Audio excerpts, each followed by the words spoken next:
आज हम पढ़ेंगे 9वें पाठ है और पाठ का नाम है अहम अपि विद्यालयम गमिष्यामि। मैं भी विद्यालय जाऊंगी।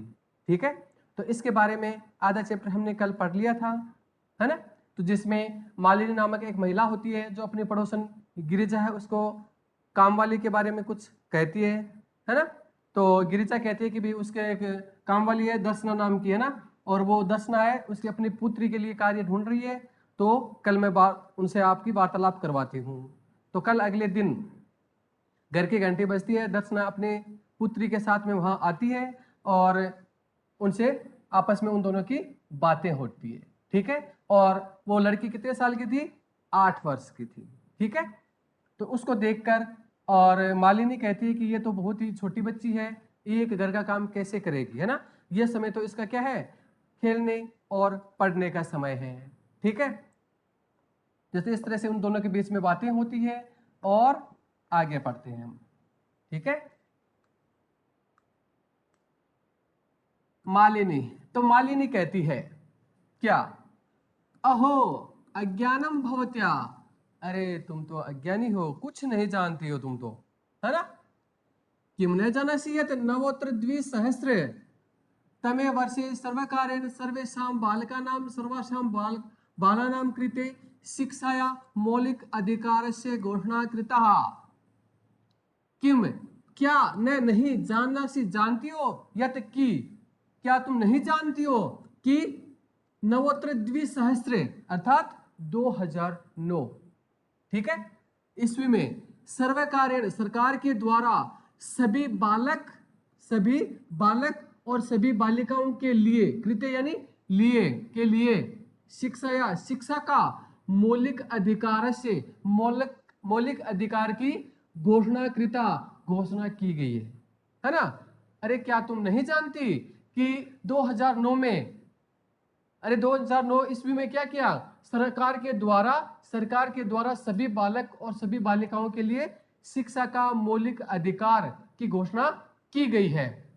अब इसके अनुसार देखो क्या होता है, ये शिक्षा का जो मौलिक अधिकार है इसमें क्या कानून क्या है, इसमें देखो, यद अनुसारम, जिसके अनुसार, किसके अनुसार, इस मौलिक अधिकार के अनुसार, इस मौलिक अधिकार के अनुसार, है ना, तद यद अनुसारम, इसके अनुसार षड वर्षे बे आरभ्य चतुर्दश वर्ष पर्यंतम सर्वे बाला समीपस्थ सर्वकार्यम विद्यालयम प्राप्य न केवलम निःशुल्क शिक्षा में प्राप्स्यन्ति अपितु निःशुल्कम गणवेशम पुस्तकानि पुस्तकस्यूतम पादत्राणम मध्याह्न भोजनम छात्रवृत्तिम इत्यादिकम सर्व में प्राप्स्यन्ति।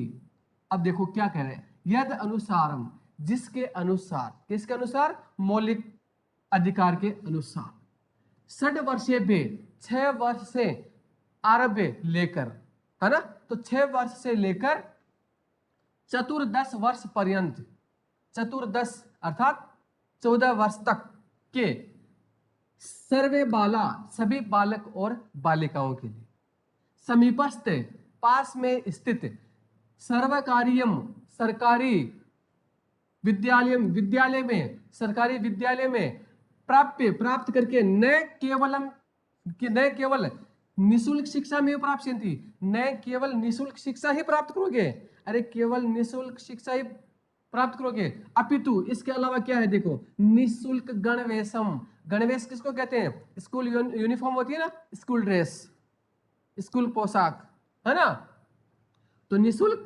गणवेशम अर्थात स्कूल यूनिफॉर्म, पुस्तकानि, पुस्तकें, पुस्तक स्यूतम, पुस्तकों का थैला अर्थात स्कूल बैग, पादत्राणम, जूते, पादत्राणम जूते, ठीक है, जूते भी फ्री मिलेंगे, मध्याह्न भोजनम, और दोपहर का भोजन, मिड डे मील होता है ना, मिड डे मील, है ना, तो मध्याह्न भोजनम, दोपहर का भोजन, छात्रवृत्ति अर्थात स्कॉलरशिप, इत्यादिकम आदि सर्वमेव प्राप्स्यन्ति, सभी प्राप्त करेंगे, है ना, तो सभी को ये चीजें प्राप्त होती है। तो देखो सरकारी विद्यालय में इस मौलिक अधिकार के अनुसार जो सरकारी विद्यालय हैं वहां पर ये सारी की सारी चीजें क्या मिलेगी, मुफ्त में मिलेगी, सब कुछ फ्री होगा, वहां पर किसी प्रकार का कोई पैसे नहीं लगेंगे, है ना।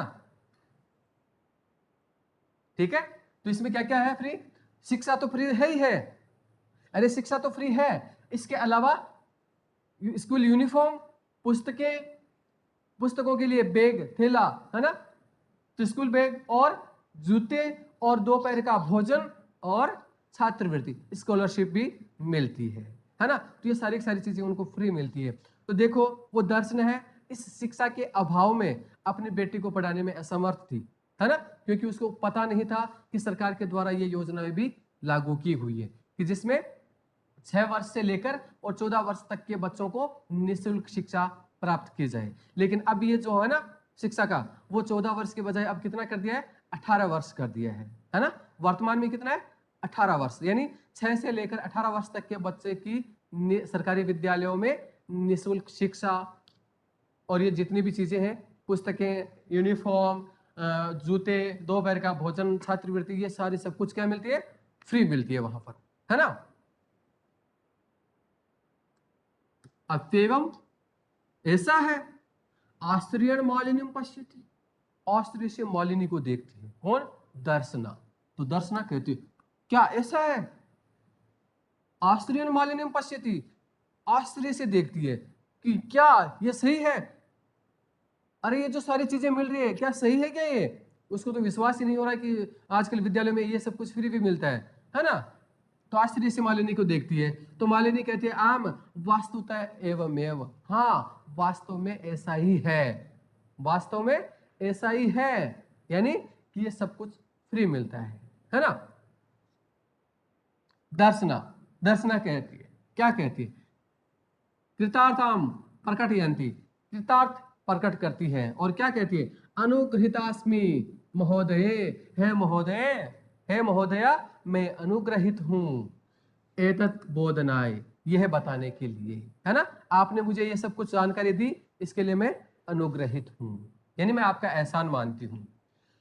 अहम अद्यवास्याः प्रवेशम समीपस्थे विद्यालये कारयिष्यामि, अहम मैं, अद्य, अद्य एव अस्या, तो देखो क्या है इसके, देखो क्या है, देखो यहां पर अद्य एव और अस्या, ठीक है, ये 3 शब्दों से ये मिलकर बना हुआ है, अद्यवास्या, ठीक है, अद्य यानी आज, एव यानी ही, तो आज ही इसका प्रवेश, किसका प्रवेश, अपनी बेटी का, है ना, तो इसका प्रवेश समीपस्थ यानी पास में स्थित विद्यालय में करवाऊंगी, कि मैं आज ही इसका पास में स्थित जो सरकारी विद्यालय है वहां पर मैं आज इसका एडमिशन करवाऊंगी, ठीक है।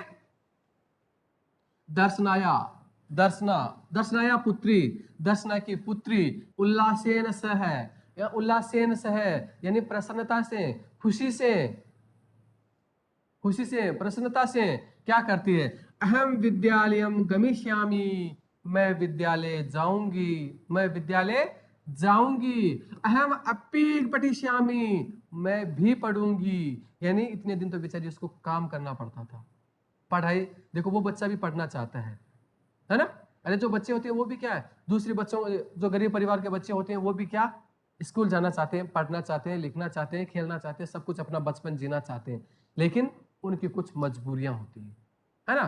तो हमें क्या करना चाहिए, उनको कुछ गाइडलाइन कर देना चाहिए ताकि वो इस शिक्षा के अभाव से, यानी शिक्षा से वंचित ना रहे, है ना। तो हमें उनको कुछ बता देना चाहिए कि हाँ सरकारी विद्यालय में ये सब कुछ फ्री मिलता है, तो आप बच्चे को वहां पर पढ़ने के लिए भेजिए, उसमें कोई पैसे नहीं लगते, है ना। तो मालिनी भी ऐसा ही किया, दर्शना को इसके बारे में पता नहीं था तो इसने ऐसा किया, है ना।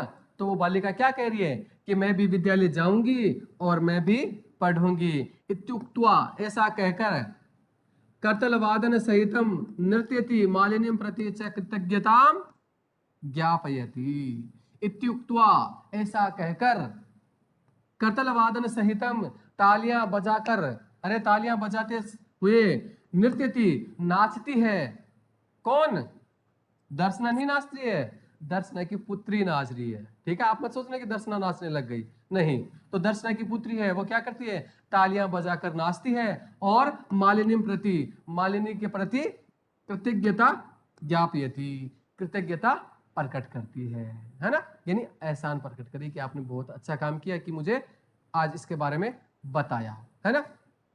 तो देखो, जानकारी के अभाव में दर्शना की बेटी विद्यालय नहीं जा पा रही थी। क्यों? क्योंकि उसके पास घर का पालन पोषण करने के लिए ही पर्याप्त पैसे नहीं थे, क्योंकि महंगाई बढ़ रही थी। घर का पालन पोषण यानी घर परिवार है वो भी ढंग से नहीं चल रहा था। तो इसके लिए उसने सोचा कि भाई विद्यालय की शुल्क यानी विद्यालय की फीस, ड्रेस, किताबें, इन सब के लिए उनके पास पैसे नहीं आएगा, इसलिए उसने विद्यालय बच्ची को नहीं भेजा। और जैसे माली ने बताया कि भाई ये सारी सब कुछ चीजें वहां फ्री है, तो वो आज ही एडमिशन करवाने के लिए तैयार हो जाती है ना। तो आप भी क्या करोगे, यदि आपको कोई ऐसा कुछ दिखता है जिसको जानकारी नहीं है तो आप भी उसको बता सकते हो, ठीक है। तो इस तरह से क्या होगा, एक व्यक्ति शिक्षित हो जाएगा और वो आपका एहसान मानेगा हमें, ठीक है ना। Okay, thank you.